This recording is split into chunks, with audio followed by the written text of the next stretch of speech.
Hello everyone, this is Evan, and today guys I have another tournament report for you guys. I played both a cup and a challenge this weekend, and I'm going to be going over how those went. At the cup I played Charizard Pidgeot, which was the deck I have been playing for a little while now, and then at the challenge I actually switched decks and played Raging Bolt.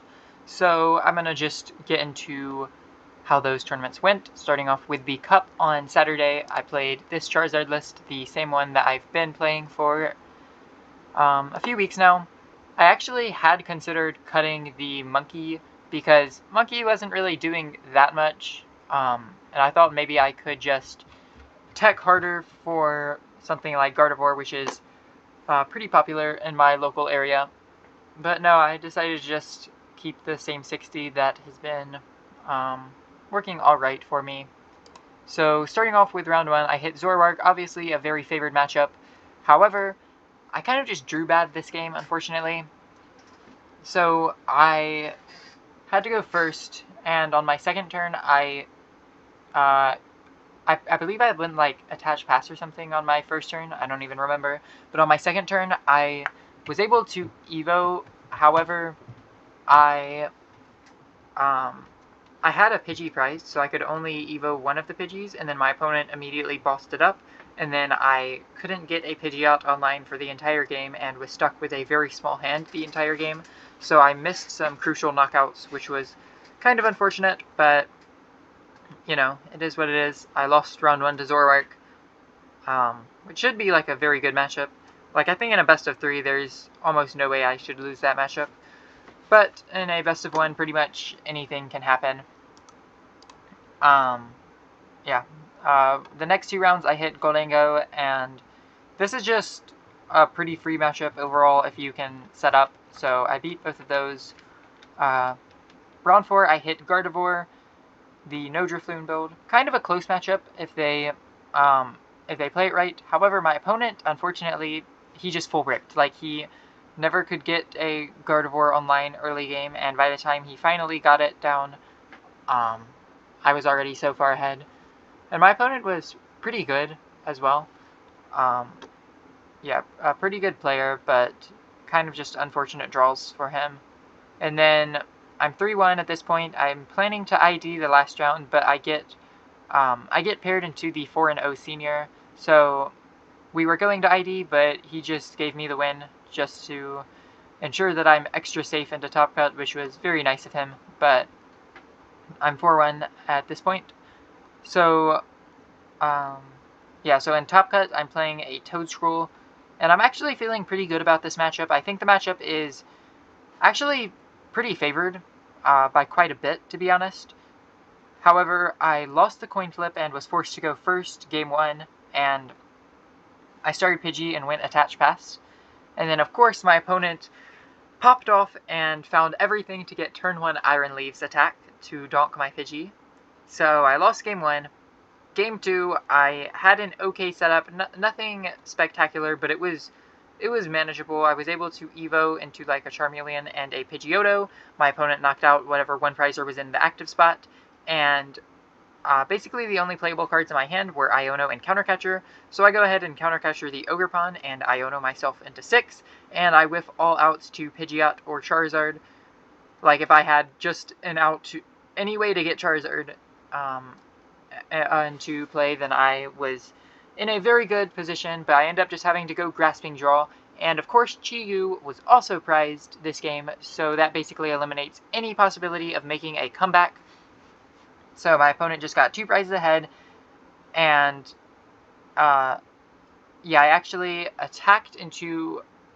I knocked out an Ogerpon with Charizard to try and take 2 prize cards, because my only hope here is to unprize the Chi-Yu and maybe cheese a win with like Iono Chi-Yu. However, I think I did have a better play looking back. I probably should have gone Max Belt Charmeleon attack and attacked with this 100 HP Charmeleon. However, putting 3 energies on it would have felt kind of bad, but looking back, I think it was probably correct to just take the risk there. But yeah, for some reason I didn't, but I did not unprize the Chi-Yu, so there was basically no win condition. But then my opponent made a mistake, and they announced Knockout, but had Latias in the active spot, and they forgot to retreat it. So that should... So I originally thought that should be the end of the turn, because if you announce Knockout, you're already in the attacking phase, so if you can't knock out, then I thought it was just going to be my turn at that point. However, after the judge came over, ultimately they decided that my opponent was going to be allowed to take it back because they technically did not announce the name of Toadstool's attack. They just said Knockout, and yeah, they were allowed to take it back, and that was pretty much it. Yeah, so it kind of just came down to that judge call, unfortunately, but I lost that one. So I got top 8, which was kind of unfortunate because, you know, like, the other top 4 was, like, the Zoroark player, and then a Raging Bolt and a Flareon, so all pretty good matchups, except for the Flareon. That was, like, the only matchup that I maybe wouldn't want to hit because they did play Leafeon. But I think that matchup's still pretty fine for me. And then Bolt is obviously slightly favored, and Zoroark I think is just a very good matchup overall. So kind of unfortunate because I think I was in a good spot to win the entire cup, but it's kind of just whatever. So next up for the League Challenge, which was today, I decided to play Raging Bolt. And the reason I switched was because Raging Bolt, I think on paper, Raging Bolt's matchup spread is not that good. I think it has a lot of matchups that are slightly unfavored. However, the deck is just consistent. It gets set up most games, and you know that you're going to be able to do exactly what you want to do just about every game you play, just because of how consistent it is. So that's kind of something that I value in a league challenge, because in my area, challenges are best of 1, and you pretty much have to go undefeated to get first place. Either X&O or X01 typically.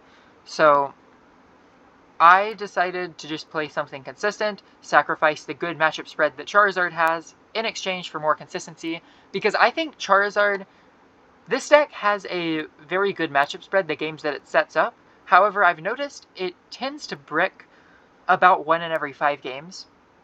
And I'm fine playing those odds in a League Cup, because if I brick 1 game out of the Swiss rounds, which, as you can see, is kind of what happened here, if I brick 1 time, well, I still can make top cut if I win the rest of the rounds. And then once I get to best of 3, like, I know I still had 2 pretty bad bricks this game, but usually you won't brick twice in best of 3, so I'm kind of fine playing those odds in a League Cup. However, for a challenge, I didn't want to risk just having a game where I brick, which definitely does happen about 20% of the time with Charizard, I would say. So I just wanted to play something consistent. So here's the list that I played. 3/3 Owls. I think you definitely should be playing an 80 HP Hoot Hoot. I just actually didn't have one, so I just played 3 of the 70s. I didn't hit any Dragapult, so it didn't really come up that much. Yeah, the rest of the Pokemon count is pretty standard. 3 Ogreprons, 2 Fanrotoms, 2 Raging Volts, and 1 each of Ditto, Mew, Fez, Latias, Raging Volt, and Blood Moon. The Squawkabilly is one of the most notable inclusions. A lot of lists have cut this card. However, I ended up cutting the Slitherwing to play Squawkabilly, and the reason for that is I just wanted to maximize my odds of actually getting set up in the best of 1, because Squawkabilly, like, if I have a hand that's just really bad, I can just, of course, squawk that away. However, in, like, a cup or any best of 3 tournament, I definitely don't think I would play this card. I don't think it's that good in the deck. I just wanted to add as much consistency as possible. And then, you know, supporter lineup, pretty standard. I opted to play the 1/1 Judge and Iono split. I think having both Disruption supporters in this deck is very, very strong. You typically want to be using Judge early game, and then Iono is, of course, very powerful late game. The rest of the item cards are pretty standard. I did opt to play the Energy Switch, which was very good throughout the League Challenge, and I definitely don't think I would cut that. I think the Energy Switch is definitely very good in this deck, and then, of course, the rest of the cards are pretty standard. So kind of just a, you know, pretty vanilla Raging Bolt list. Now getting into the matchups, I did end up getting first place. I actually don't remember how many people were there. Probably like 12 or so. Round 1, I hit Joltik Box. Yeah, one of my locals who is pretty good at the game. He got day 2 at NAIC with Joltik. And this matchup was pretty close. I went first, and I had like a decent setup. My opponent was able to, on his first turn, he got the Genesect down turn 1, which was very scary because if they can get the Genesect down, then it can definitely get rough. However, I was able to, I think I was able to get like a boss knockout on the Iron Hands turn 2 because I had attached Wind Energy to Raging Bolt. So I just attached the other and then bossed the Iron Hands. My opponent played Experience Share, so they were able to continuously keep their energies on the board and kind of have a Pikachu ready to go at any point in the game. Since I did not have Slithering, so I was kind of regretting cutting the Slithering right off the bat because I wasn't actually expecting to hit a Joltik Box. But I had to just hit into the Pikachu with Fan Rotom, which was safe because they didn't have the Iron Hands charged up anymore. But then they were able to get like a boss knockout on Squawkabilly with Galvantula. Because I had like a kind of bad hand at the start, so I had to bench Squawk.